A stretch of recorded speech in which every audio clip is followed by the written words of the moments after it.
সুজি, ময়দা, ছানা, পনির কোনো কিছুরই প্রয়োজন পড়বে না এই সীতাভোগ মিষ্টিটি বানানোর জন্য।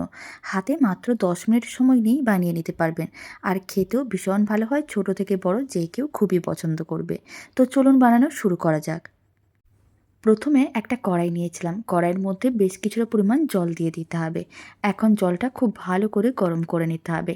ফ্লেমটা মিডিয়াম টু হাইতে করে দিয়েছি। জল যখন খুব ভালো করে গরম করা হয়ে যাবে তার মধ্যে দিয়ে দিতে হবে 200 গ্রামের মতন সিমুই। এবার সিমুইগুলোকে এইভাবে একটু নাড়াচাড়া করে নিতে হবে জলের সঙ্গে, যাতে খুব ভালো করে মিশে যায়। খুব ভালো করে মেশানো হয়ে গেছে। এবার 2 মিনিটের মতন এইভাবে মিডিয়াম ফ্লেমে রান্না করে নিতে হবে। এতে সিমুইগুলো সেদ্ধ হয়ে যাবে। আর সেদ্ধ হয়েছে কিনা কিভাবে বুঝবেন? যখন দেখবেন কালারটা সাদা হয়ে যাচ্ছে, তার মানে বুঝে নিতে হবে সিমুই খুব ভালো করে সেদ্ধ হয়ে গেছে। প্রায় 2 মিনিট হয়ে গেছে, এবার একটু চেক করে নেব। আপনারা দেখুন কালারটা কিন্তু একেবারেই চেঞ্জ হয়ে যাচ্ছে, আর এইভাবে একটু হাত দিয়ে ভাঙলেই কিন্তু ভেঙে যাচ্ছে। তার মানে বুঝে নিতে হবে সিমুই খুব ভালো করে সেদ্ধ হয়ে গেছে। এখন ফ্লেমটা অফ করে দিতে হবে। আর সিমুইগুলোকে এইভাবে তুলে নিতে হবে। এক্সট্রা জল যাতে না থাকে তার জন্য এরকম একটা ছাঁকনি নিতে হবে। তার মধ্যে সমস্ত সেদ্ধ করা সিমুইটা তুলে নিতে হবে। সমস্ত সেদ্ধ সিমুইটা ছাঁকনির মধ্যে নিয়ে নিয়েছিলাম। এবার ঠান্ডা জল দিয়ে 2-3 বার খুব ভালো করে ধুয়ে নিতে হবে। এতে সিমুইর চিটচিটে ভাবটাও থাকবে না, একেবারেই ঝরঝরে হবে। খেতেও বেশ ভালো লাগবে। এবার এক সাইডে রেখে দিচ্ছি এক্সট্রা জলটা যাতে ঝরে যায়। আর এদিকে একটা কড়াইকে আবারও গ্যাসের ওভেনের উপরে বসিয়ে দিয়েছিলাম। তার মধ্যে বড় চামচের 1 চামচের মতন ঘি দিয়ে দিলাম। ঘিটা খুব ভালো করে গরম করে নিতে হবে, আর কড়াইয়ের চারিদিকে ভালো করে ছড়িয়ে নিতে হবে। খুব ভালো করে ঘিটা ছড়িয়ে নিয়েছিলাম। আর ঘিও কিন্তু গরম হয়ে গেছে। খুব ভালো করে ঘি মেল্ট হয়ে গেছে, তার মানে ঘি গরম হয়ে গেছে। এবার এর মধ্যে দিয়ে দিতে হবে 3টের মতন এলাচ। এলাচ 3টেকে ভেঙে দিয়েছি, এতে স্বাদ ও গন্ধ দুটোই খুবই ভালো আসবে। আপনাদের কাছে এলাচ পাউডার থাকলে এলাচ পাউডারও দিতে পারেন। এখন এলাচটাকে 10 সেকেন্ডের মতন নাড়াচাড়া করে ভেজে নিয়েছিলাম। এর মধ্যে দিয়ে দিচ্ছি 10-12টার মতন কাজু বাদাম। হাফ করে ভেঙে রেখেছিলাম, সেই সমস্ত কাজু বাদামগুলো দিয়ে দিলাম। এখন কাজু বাদামগুলোকেও নাড়াচাড়া করে হালকা লাল করে ভেজে নিতে হবে। যখন দেখবেন কাজু বাদামগুলোর কালার এইভাবে হালকা লাল হয়ে গেছে, তখন এর মধ্যে কিছুটা পরিমাণ কিশমিশ দিতে হবে। এবার কিশমিশগুলোকে এইভাবে হালকা নাড়াচাড়া করে ভেজে নিতে হবে যতক্ষণ না কিশমিশগুলো ফুলে বলের মতন হচ্ছে। তার মানে বুঝে নিতে হবে কিশমিশগুলো ভাজা হয়ে গেছে। আপনারা দেখুন কিশমিশগুলো বেশ ফুলে এরকমই বলের মতন হয়ে যাচ্ছে।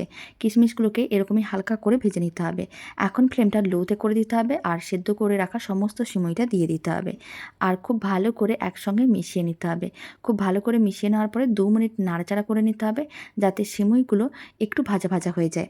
এইভাবে 2 মিনিট নাড়াচাড়া করে নেওয়ার পরে এর মধ্যে দিতে হবে স্বাদ অনুযায়ী চিনি। চিনির পরিমাণটা এখানে আমি 50 গ্রাম দিচ্ছি। তবে মিষ্টির পরিমাণ কম বেশি করতে পারেন। যদি আপনাদের একটু বেশি মিষ্টি পছন্দ হয় অবশ্যই বেশি পরিমাণ চিনি দিতে পারেন। তবে এখানে আমি 50 গ্রামের মতন চিনিই দিচ্ছি। এবার খুব ভালো করে চিনিটা মিশিয়ে নিতে হবে, আর ফ্লেমটা একেবারেই লোতে রাখতে হবে। লো ফ্লেমে চিনিটা খুব ভালো করে মিশিয়ে এইভাবে কিন্তু 5 মিনিট রান্না করে নিতে হবে। তাহলে সিমুইগুলো ভালো করে চিনির যে জলটা, চিনির শিরাটাকে খুব ভালো করে সোক করে নেবে। কোনো রকম এক্সট্রা জলজলে ভাবও থাকবে না, একেবারে শুকনো ঝরঝরে হয়ে যাবে। আর শেষে অল্প করে একটু ঘি দিতে হবে।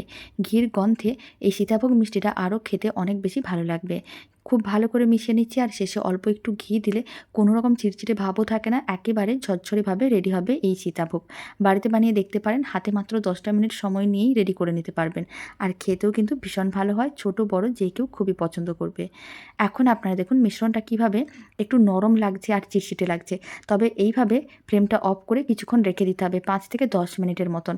তারপরে দেখবেন একেবারে শুকনো আর ঝরঝরে হয়ে যাচ্ছে, আর খেতেও অনেক বেশি ভালো লাগবে। এখন ফ্লেমটা অফ করে এইভাবে কিছুক্ষণ রেখে দিচ্ছি। প্রায় এইভাবে বেশ কিছুক্ষণ রেখে দিয়েছিলাম। এবার আমি প্রায় 10 মিনিট পরেই দেখাচ্ছি। আপনারা চাইলে ফ্যানের নিচেও রাখতে পারেন বা এমনিও রেখে দিতে পারেন। সীতাভোগ মিষ্টি একেবারেই ঝরঝরেভাবে রেডি হয়ে গেছে। দারুণ স্বাদের সিমুইর সীতাভোগ মিষ্টির রেসিপিটা আপনাদের কেমন লাগলো কমেন্ট বক্সে জানাতে একেবারেই ভুলবেন না। আর ভালো লেগে থাকলে ফেসবুক থেকে রেসিপিটা দেখলে পেজটিকে ফলো করে নেওয়ার অনুরোধ রইল। ইউটিউব থেকে দেখলে চ্যানেলটি সাবস্ক্রাইব করে নেওয়ার অনুরোধ রইল। পাশে থাকা বেল আইকনটি প্রেস করে নেবেন নতুন রেসিপির আপডেট সবার আগে পাওয়ার জন্য। তো চলুন ভিডিওটা আমি এখানে শেষ করছি। আবার নতুন রেসিপি নিয়ে দেখা হচ্ছে।